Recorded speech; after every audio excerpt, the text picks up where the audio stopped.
Kenalan dengan bahasa pemrograman C. Karena tak kenal maka tak sayang. Oke, bahasa C memang ini bisa dibilang sebagai bahasa yang lama.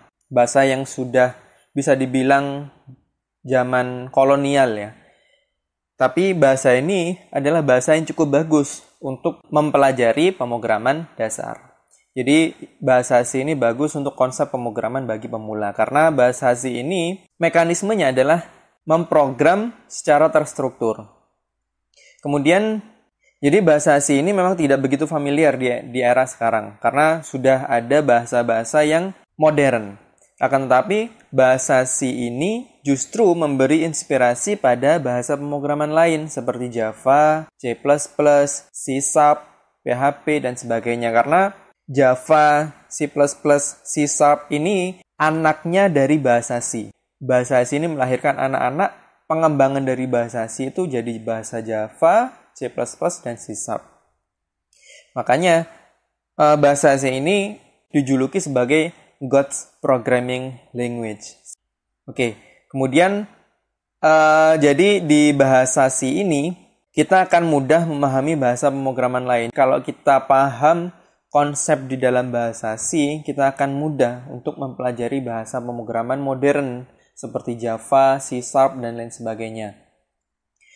Kemudian kita akan belajar mengenai sejarah bahasa C. Bahasa C ini dibuat oleh Dennis Ritchie pada tahun 1969 sampai 1973 di Bell Labs.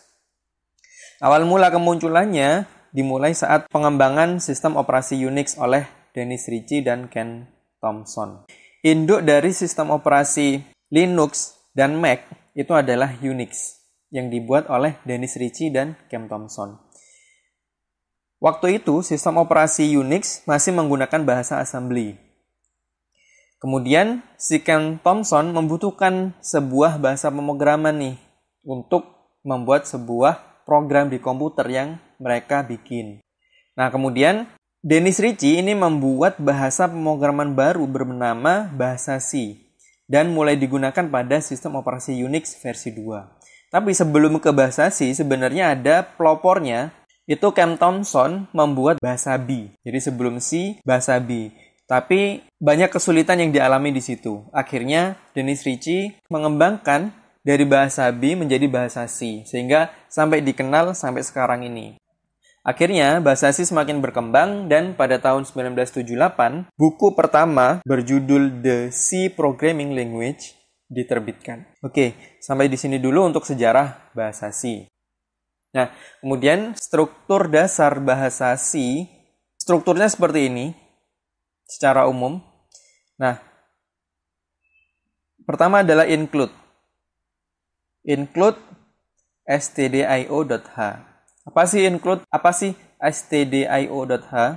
Include itu berfungsi untuk mengimport fungsi-fungsi yang sudah didefinisikan pada file header. Maknanya, include ini untuk mengimport fungsi-fungsi yang ada di dalam file header. Kalau di bahasa PHP, itu juga include namanya. Jadi, memasukkan fungsi-fungsi di dalam file header ke dalam file program yang kita buat. Kemudian stdio.h ini apa? Ini adalah file headernya yang berisi fungsi dasar yang dibutuhkan membuat program seperti fungsi printf. Jadi fungsi printf ini ada di dalam file header stdio.h. File stdio.h sudah tersedia di komputer saat menginstal GCC. Jadi, kalau GCC sudah ada di komputer kita, ketika kita compile dan run, maka otomatis dia akan bisa dijalankan. Fungsi-fungsi dasar seperti printf, scanf, dan lain sebagainya. Nah, kemudian bagian kedua, void main, kemudian di bawahnya ada printf. Void itu sebuah pernyataan pembuatan fungsi yang tidak memiliki nilai balik atau return. Jadi void ini sebuah pernyataan untuk metode atau fungsi. Jadi void ini bisa digantikan dengan int. Kalau int berarti membutuhkan return, membutuhkan nilai balik. Kemudian main yang ada kurungnya. Nah, ini adalah fungsi. Fungsi main atau metode main ini adalah metode utama yang pertama kali dieksekusi oleh compiler C. Jadi ketika menjalankan program, yang dieksekusi pertama adalah metode atau fungsi mainnya. Itu yang akan dijalankan. Kemudian bagian printf ini adalah sebuah fungsi untuk menampilkan statement pada output program. Jadi kalau di printf dalam kurung hello world, maka maknanya adalah dia akan menampilkan informasi atau menampilkan tulisan hello world pada layar. Kemudian kita coba include stdio.h.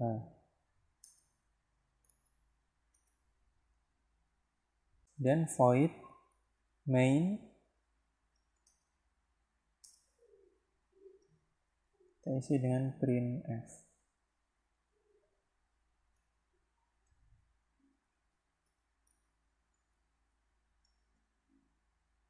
Kita save. Untuk menjalankannya kita jalankan di sini.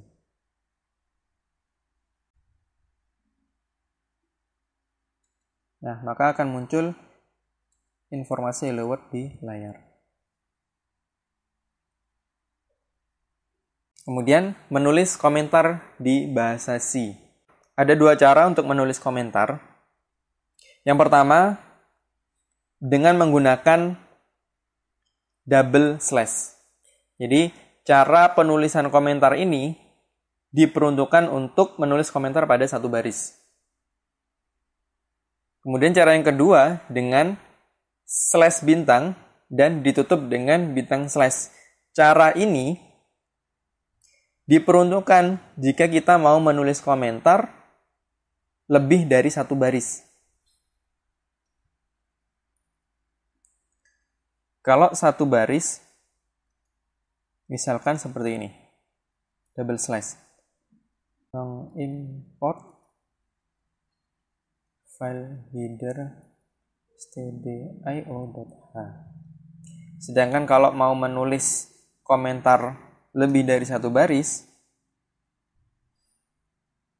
backslash bintang ditutup dengan bintang backslash.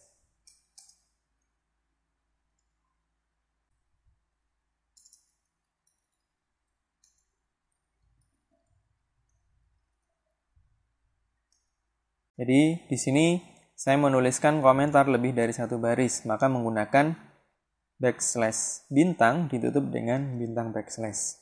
Itu cara penulisan komentar. Jadi komentar ini tidak akan muncul di dalam layar.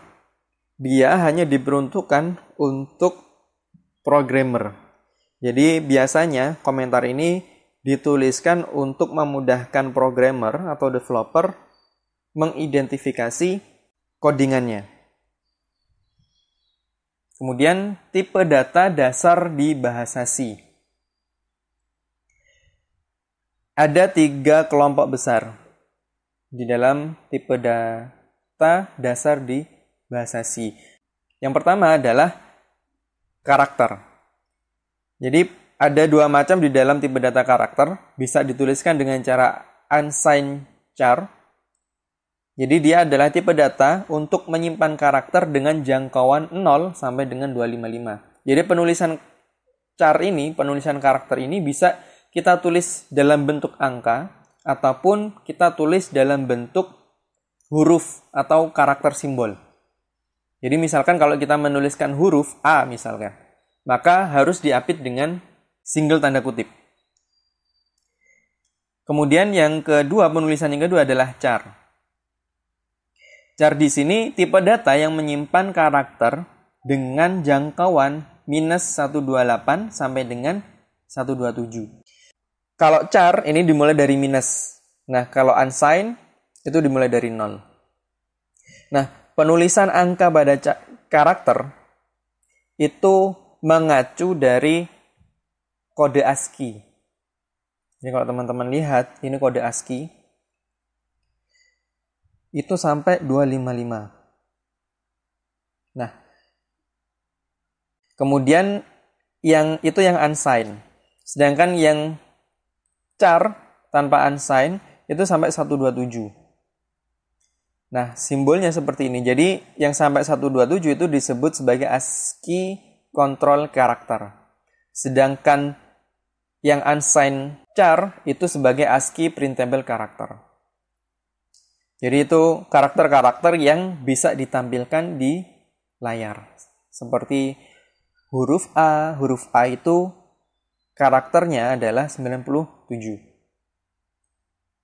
Nah, selanjutnya adalah tipe data integer. Jadi di sini ada 4 macam, yaitu unsigned int, kemudian int. Yang serupa dengan int adalah short. Dia juga memiliki ciri yang sama dengan int, sama persis. Tipe data untuk bilangan bulat dengan jangkauan yang sama. Kemudian unsigned long. Tipe data bilangan bulat dengan jangkauan 0 sampai dengan 4 miliar. 4 miliar sekian. Sedangkan long dimulai dari minus 2 miliar sekian sampai 2 miliar sekian. Jadi kalau kita perhatikan, tipe-tipe data yang unsigned itu pasti jangkauannya dimulai dari 0. Jadi, tipe data unsigned, entah itu unsigned int atau unsigned long, itu diperuntukkan untuk data-data yang tidak memungkinkan nilai minus. Contoh nih, misalkan tinggi badan, mungkin nggak nilainya minus? Nggak kan? Pasti dari 0 sampai sekian. Berat badan, terus umur, nggak ada umur minus. Yang ada 0. Bayi lahir itu adalah 0 tahun atau 0 bulan. Kayak gitu. Sedangkan tipe data yang selain unsigned, misalkan int, long, itu memungkinkan untuk nilai minus.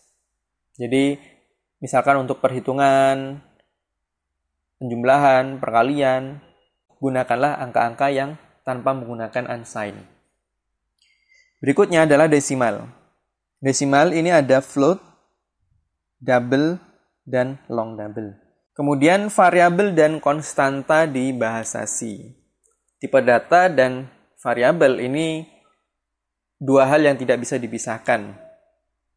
Jadi variabel ini adalah sebuah identitas yang dapat menampung suatu nilai.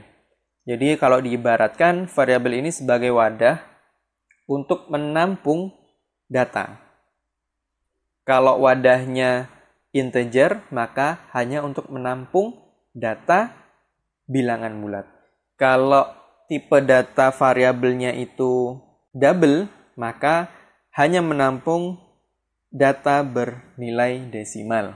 Nah, contoh penulisannya, formatnya adalah tipe data yang tadi saya jelaskan, misalkan int, long, dan lain sebagainya, spasi, kemudian nama variabel. Nah, nama variabel ini memiliki syarat-syarat khusus.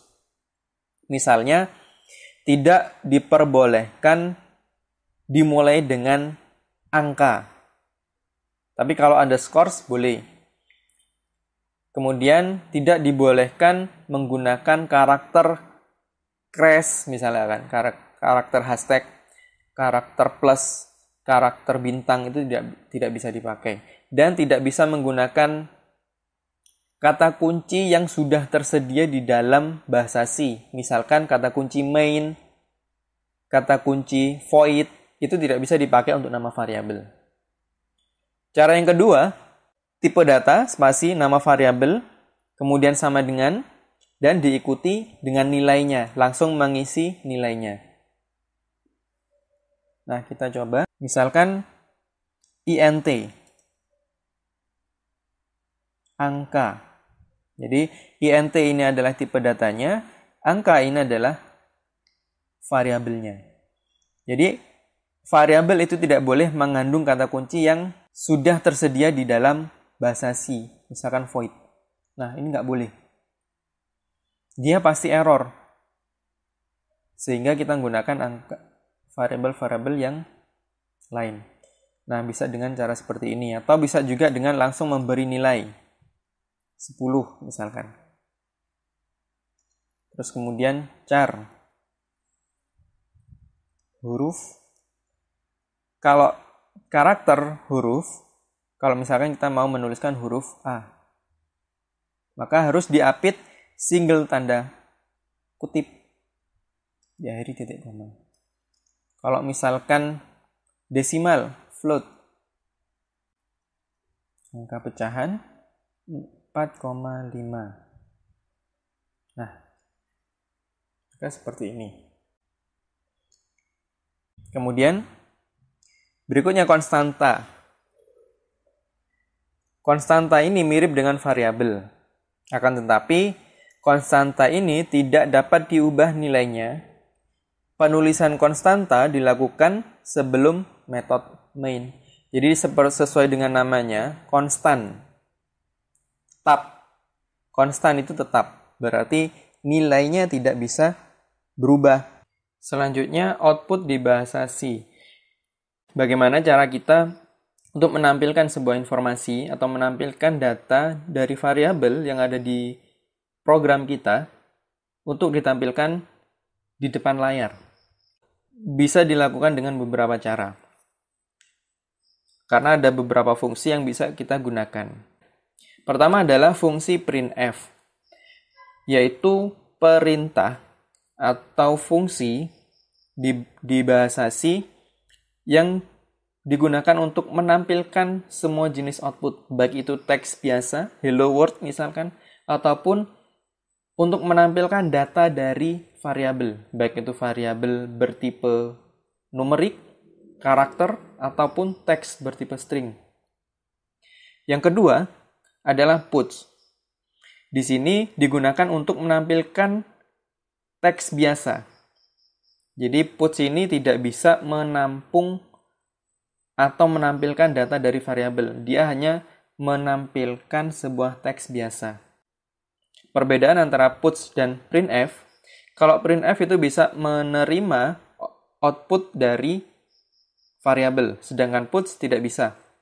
Dan puts di akhir baris, dia akan melakukan perpindahan baris, sedangkan printf tidak. Maka kalau di printf, kita harus menggunakan \n untuk melakukan perpindahan baris di akhir outputnya. Berikutnya yang ketiga adalah putchar. Di sini digunakan untuk menampilkan sebuah karakter.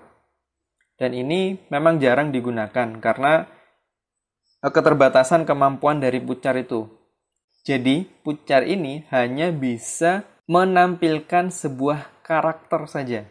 Dia tidak bisa menampilkan dari variabel, juga tidak bisa untuk menampilkan teks.